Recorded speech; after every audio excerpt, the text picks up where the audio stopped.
bien, nous voilà encore aujourd'hui dans cette série concernant la destinée et la faveur divine, la troisième émission. Alors, on reprend un peu sur ce qu'on a dit à propos de Joseph, de son appel, de sa destinée, comment Dieu a tout fait concourir à son bien et en sa faveur. Et là, on va voir ici, dans le livre de la Genèse, si vous m'avez suivi sur les émissions précédentes, vous saviez qu'on était dans le livre des Actes, chapitre 7, versets 9 et 10.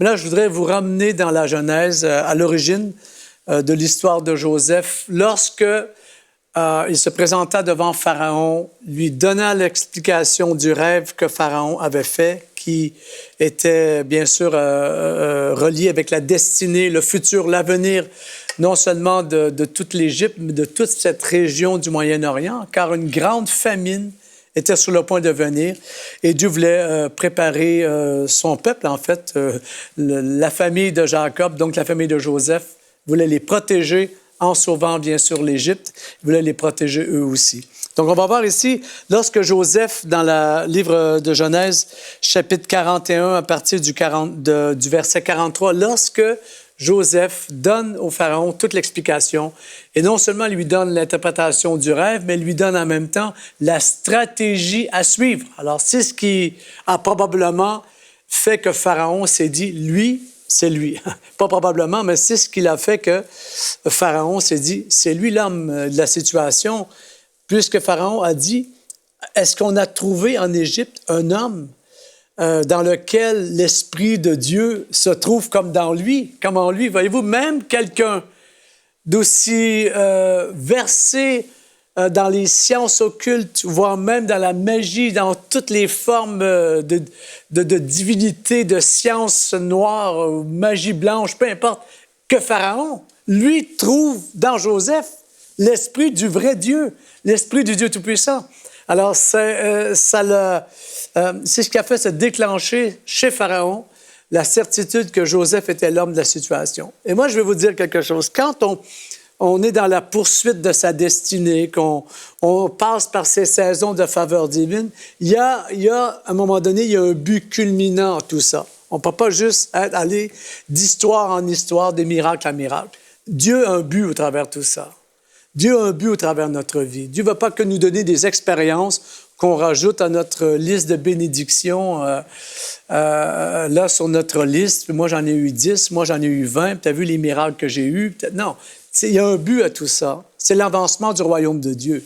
Le but, c'est que le message de l'amour de Dieu touche le monde, touche les nations. C'est pour ça que Dieu se sert de nous. C'est pour ça que Dieu nous visite. C'est pour qu'on soit pour le monde un exemple des miracles, un exemple de la faveur de Dieu. Qu'on devienne des personnes les gens seront attirés à nous, donc attirés à Dieu au travers les bontés et les miracles que Dieu fera au travers de nous. Donc là, il y a toujours un point culminant, et je vais vous le montrer ici, le point culminant. On trouve ça dans le chapitre 41 du livre de Genèse, à partir du verset 42. Le Pharaon retira de son doigt la bague à cachet, le sceau, en fait, et l'a mis au doigt de Joseph. Maintenant, regardez bien ce qui est écrit ici. Et il le fit revêtir d'habits de fin lin et lui mit au cou un collier d'or. On peut penser un peu dans l'Apocalypse. Hein? Là, on est revêtu de vêtements blancs à celui qui vaincra, etc. Donc, ici, c'est le vainqueur qui est célébré. C'est celui qui atteint le point culminant de sa vie, le point culminant de son appel. Et là, maintenant, ses pires ennemis ont été vaincus. Ses pires épreuves, il a passé le test, il a eu sa promotion. Donc, c'est-à-dire aussi, en même temps que la personne a été tellement elle-même éprouvée, tellement été éprouvée, tellement passée par différentes saisons de sa vie qu'en fait, il ne lui reste plus comme vêtement que l'humilité. C'est pour ça qu'on lui donne un vêtement de fin lin blanc et qu'on lui met de l'or au cou. C'est qu'en fait, l'humilité attire l'argent. L'humilité attire tout ce qui est pur, tout ce qui est de qualité. Alors Dieu veut qu'au travers les épreuves qu'on traverse, au travers les blessures, le rejet, il veut que l'on se revêt d'humilité. À ce moment-là, on sera capable de recevoir du pouvoir, de recevoir de l'autorité pour l'exercer, de recevoir même des richesses et voire plus. Amen. Donc, il va dire le verset, il fut revêtu de fin lin et d'un collier d'or au cou, mais il dira le verset suivant, c'est écrit ici.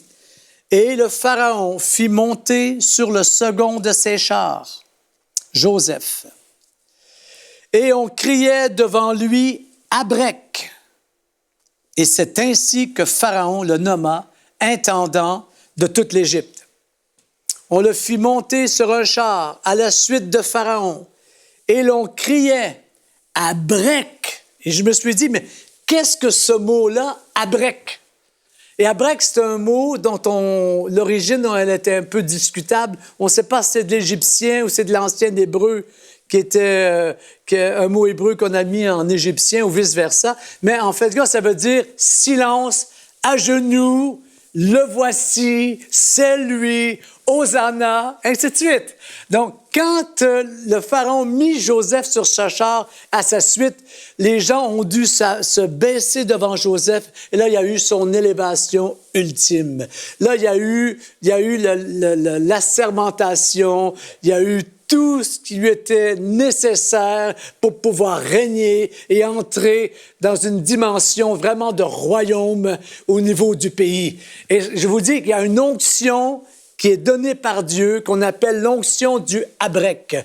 L'onction Abrec, c'est l'onction qui fait que tout va se baisser devant vous. C'est l'onction qui fait que la vallée est exaltée et la montagne est abaissée. C'est l'onction qui fait que là, tous vos démons, vous les avez vaincus, qui fait que là, tout ce qui vous retenait en arrière, tout ce qui vous abaissait, tout ce qui jouait contre vous, maintenant, c'est derrière vous et vous avez passé ce cap. Le Abrec, c'est pas seulement une onction qui fait que vous allez avoir plus que tout le monde. C'est au niveau du développement de votre personnalité. C'est au niveau de la qualité de la personne que vous êtes devenu. C'est d'une dimension royale. C'est d'une dimension de nature divine. Et là, vous êtes là. Et là, vous pouvez être sur un char. Et là, vous pouvez être vêtu d'or. Et là, vous pouvez recevoir votre vêtement royal de gloire. Comprenez-vous? Parce que là, c'est l'humilité.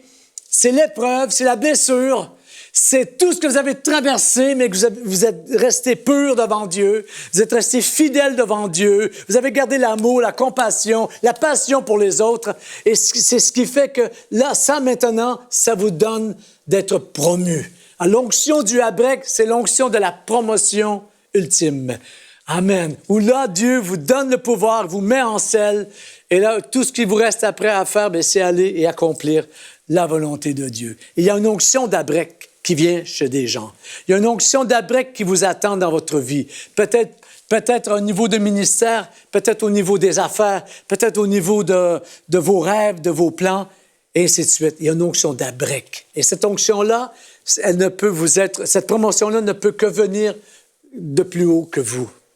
C'est pas quelque chose que vous allez vous chercher vous-même, que vous pouvez acheter. C'est pas une onction qui vous est donnée par un grand prophète quelque part, super loin, qui va vous envoyer de l'huile ou vous répandre de l'eau sur la tête. Non, c'est une onction qui vient d'en haut. C'est une onction qui vient de Dieu lui-même. Et à ce niveau-là, c'est pour ça que c'est écrit « Et il était dans le char, le second char. » Amen. Peu importe comment Dieu peut vous bénir, vous serez toujours deuxième. Vous ne serez jamais le premier. Dieu doit rester le premier. Dieu doit rester en avant. C'est écrit dans la parole de Dieu, c'est écrit à propos de Job, que quand Dieu rétablit Job à sa situation première, il l'a béni en fait au double, mais tous les gens sont venus voir Job pour en même temps le bénir, en même temps lui faire des cadeaux, parce qu'ils avaient vu que Dieu l'avait sorti de son épreuve et finalement Dieu l'avait béni au double de tout en lui donnant le double de tout ce qu'il avait avant. Imaginez comment Dieu veut aujourd'hui vous élever pour vous sortir de votre situation, pour vous sortir de votre saison passée. Amen. Et on va voir ici ensemble, je vais vous montrer un autre texte qui est en fait très révélateur, toujours de la nature de Joseph. En fait, vous savez quoi? plus Dieu nous bénit, plus en fait le meilleur en nous devrait toujours ressortir.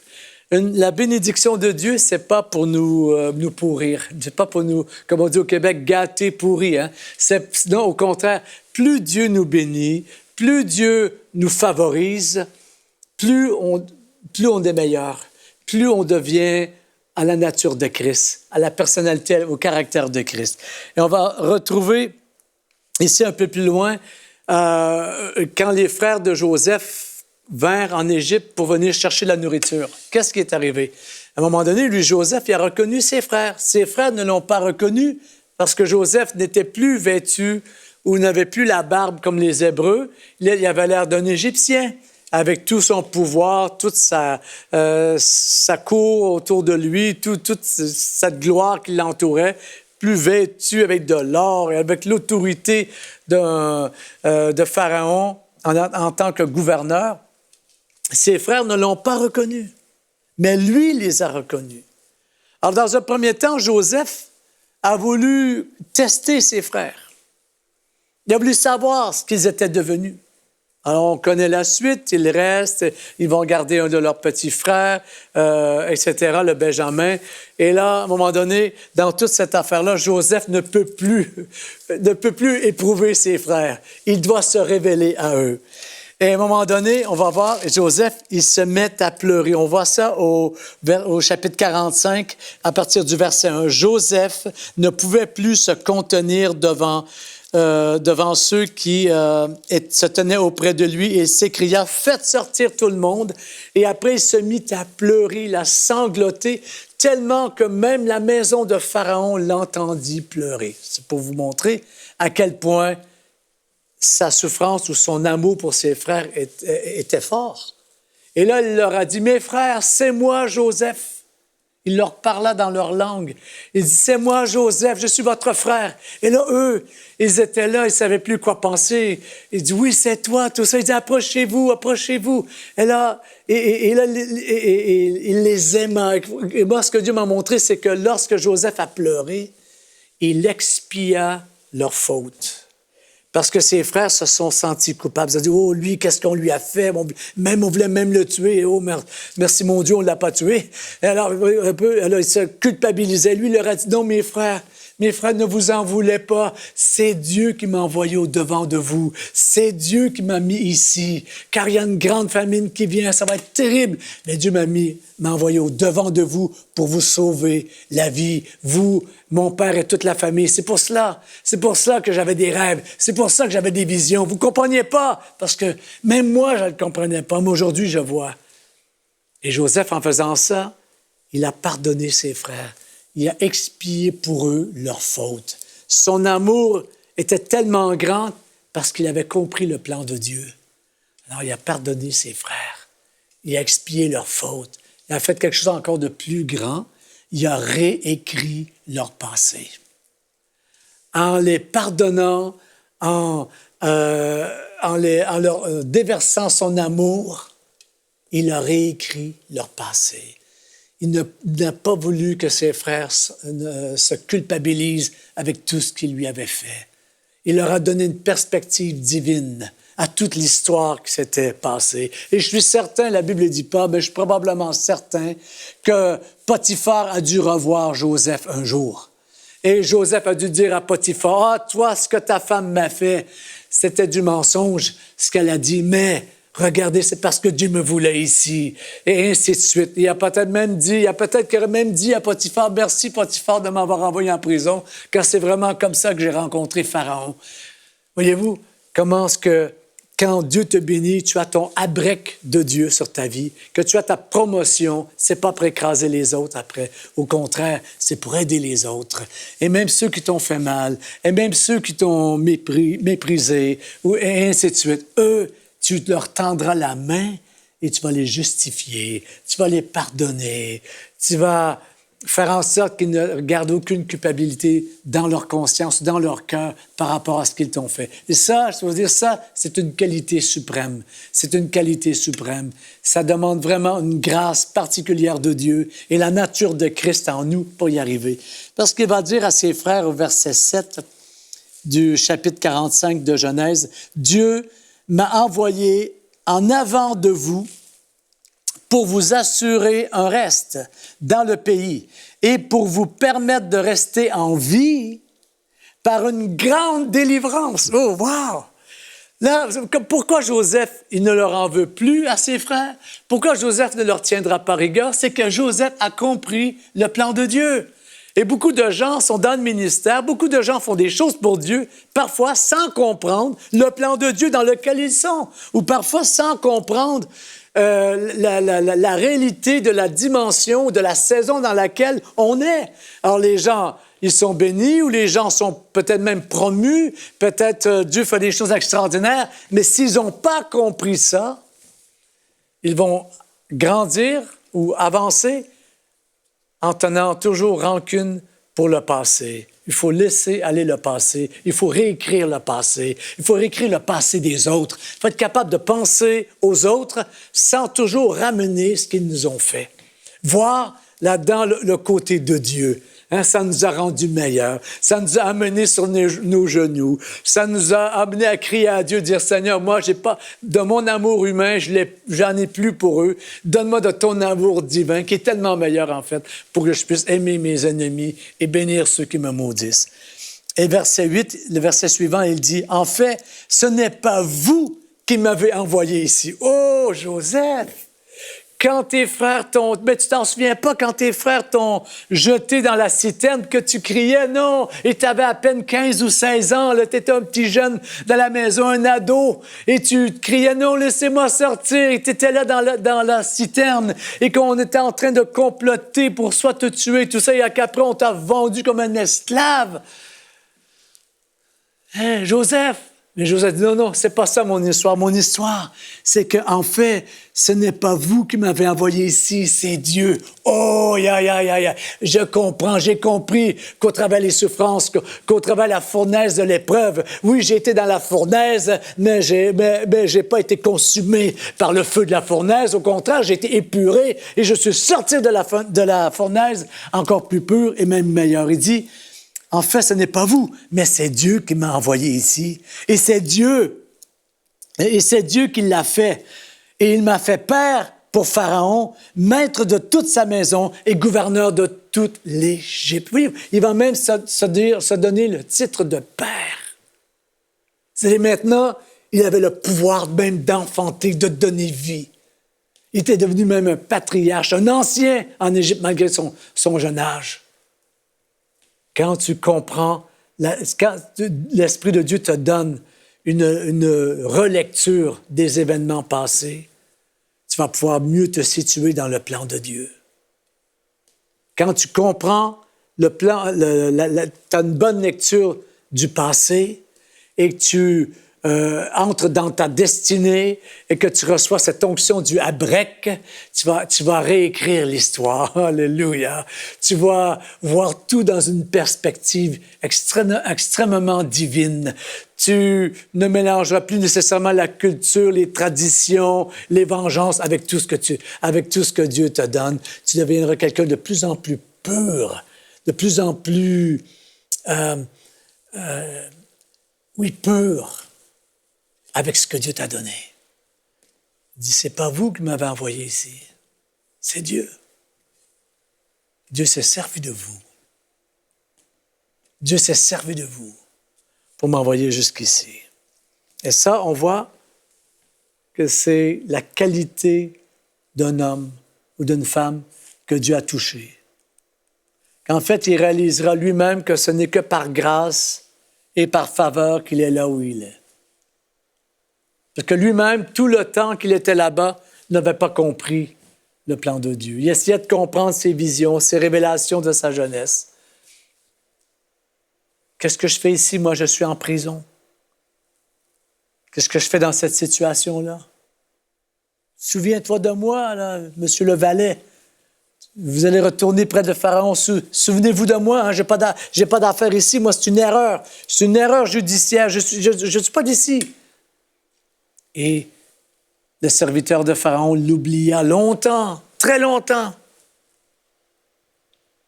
Joseph n'avait pas trop compris, essayait de comprendre. Mais là, il avait saisi que son appel, sa destinée, c'était pour un plan plus grand que sa vie. C'était un plan plus grand que ce que lui arriverait à comprendre. Et c'est pour ça qu'on va retrouver des qualités qui ont été façonnées dans Joseph. En fait, ces qualités-là étaient toutes là en lui, mais ce sont les situations, les circonstances qui les ont rendues meilleures, qui les ont fait se développer. En fait, on va voir ici que la faveur divine qui s'est déployée dans Joseph était proportionnelle à son obéissance. Il s'est plié volontairement dans les situations et il a fait le meilleur avec ce qu'il était, avec ce qu'il avait. On va voir aussi que c'est lié à quelqu'un ou à des gens qu'il a rencontrés, dont ce jeune esclave dans la prison qui avait rêvé et que Joseph s'est intéressé à lui. Et Joseph lui donna l'interprétation de son rêve et ainsi de suite. Et c'est ce jeune serviteur qui, près de Pharaon, se souvint de Joseph et dit à Pharaon, « Ce jeune homme-là, dans la prison, m'a interprété mon rêve et il peut faire la même chose pour vous. » Donc, c'est lié à quelqu'un que vous allez rencontrer. Amen, alléluia. On voit aussi que c'est géographique. L'appel de Dieu, la destinée, les saisons de faveur sont toujours géographiques. C'est géoprophétique. C'est lié à un endroit. Quand j'ai quitté le Québec pour m'en aller aux États-Unis, j'ai fait comme un bond dans mon appel. Hein. J'ai fait des pas en avant. Je pensais à un moment donné avoir grandi, mais je me suis aperçu que je n'avais pas beaucoup grandi, que j'avais encore tellement à apprendre. Et après ça, le Seigneur nous a emmenés dans les nations du monde, dont la France. Et chaque lieu géographique où Dieu nous amena, une nouvelle dimension d'onction a grandi dans notre vie. De nouvelles connexions, on s'est fait. De nouvelles victoires, on a eu. De nouvelles connexions divines, on a expérimenté. Donc, c'est relié à ça. Ça se trouve aussi, la faveur divine, l'appel de Dieu dans votre vie ou la manifestation de la destinée se retrouvera dans ce que vous faites avec ce que Dieu vous a donné, que ce soit vos dons, vos talents ou l'argent que vous avez, votre attitude, votre disponibilité pour aider les autres. Ça se retrouvera aussi, ça sera la récompense de vos combats. Oh, Dieu d'amour. Jésus a dit dans l'Apocalypse, à celui qui vaincra, à celui qui vaincra. Il va dire ça aux 7 églises, à celui qui vaincra. Imaginez, il y a une récompense pour chacune de vos victoires. Oh, Dieu d'amour. Plus grand est le combat, plus grande sera la récompense. C'est aussi un test. C'est un test. La faveur de Dieu qui vient dans votre vie, c'est un test. Ça vous teste. Ça fera se révéler en vous ce qui est noble, ce qui est bon. Ça fera même se révéler ce qui est humilité en vous, plutôt qu'orgueil, ou bien l'orgueil. C'est un test. Le roi Saül, devenu roi, un jour, il a voulu se prendre à la place des sacrificateurs, et même à la place de Dieu, et ça lui a coûté son trône.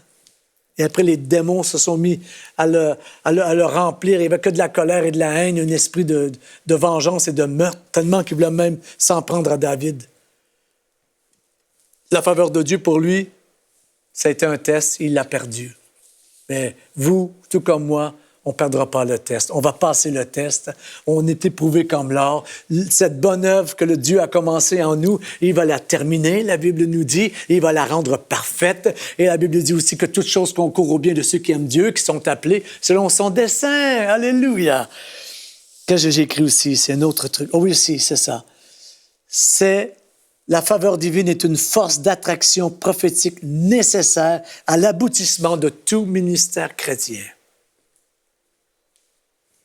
Faites confiance à Dieu pour que dans le développement ou votre accès dans votre destinée, bien que sa faveur se manifeste. Attendez-vous à la faveur de Dieu de toutes sortes de manières, dans toutes sortes de circonstances. Dieu peut se servir même d'une jeune personne. Regardez la jeune servante du général Naaman dans le livre des rois. Qu'est-ce qu'elle a fait? Le général avait la lèpre. Elle lui dit, c'est sa servante, une esclave juive, qu'il avait pris chez lui comme esclave. Elle lui dit, Maître, il y a quelqu'un là-bas, là, un homme de Dieu, un prophète, si vous allez le voir, vous allez guérir de votre lèpre. Allez!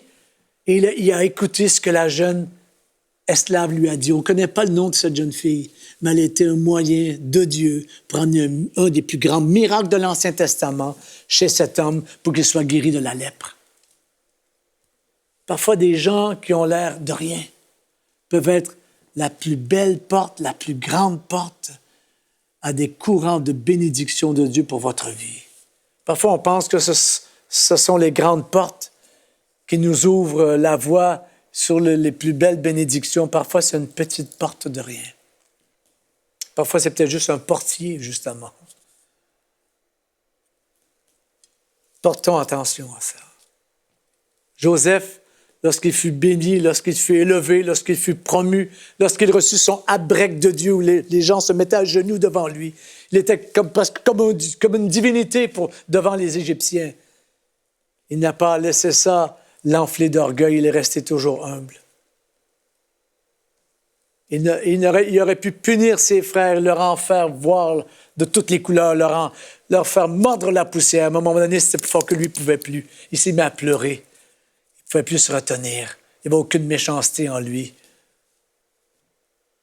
Il a dit, « Où est mon père? Est-ce qu'il vit encore? Faites-le monter jusqu'ici. » Oh, Dieu d'amour! Joseph a refermé finalement la boucle.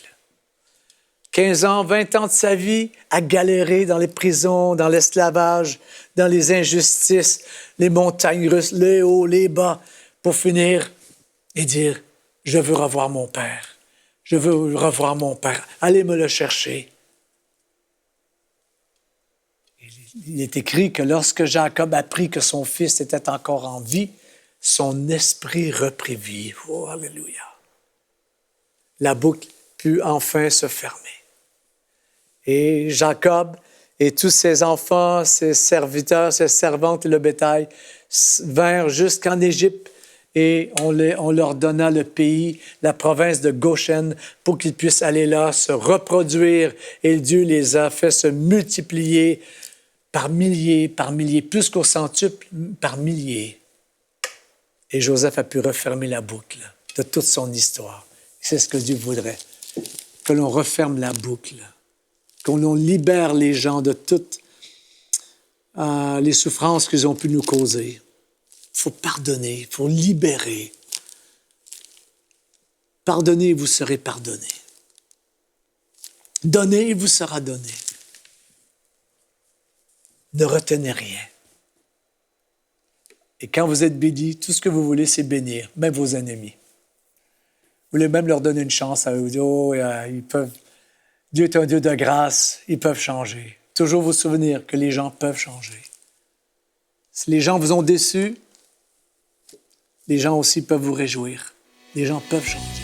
Dieu peut toucher le cœur, même d'un ennemi, et le rendre favorable à votre égard. Cette émission a pu être réalisée grâce au précieux soutien des partenaires d'Enseignement Canal International. Retrouvez tous nos programmes sur emcitv.com.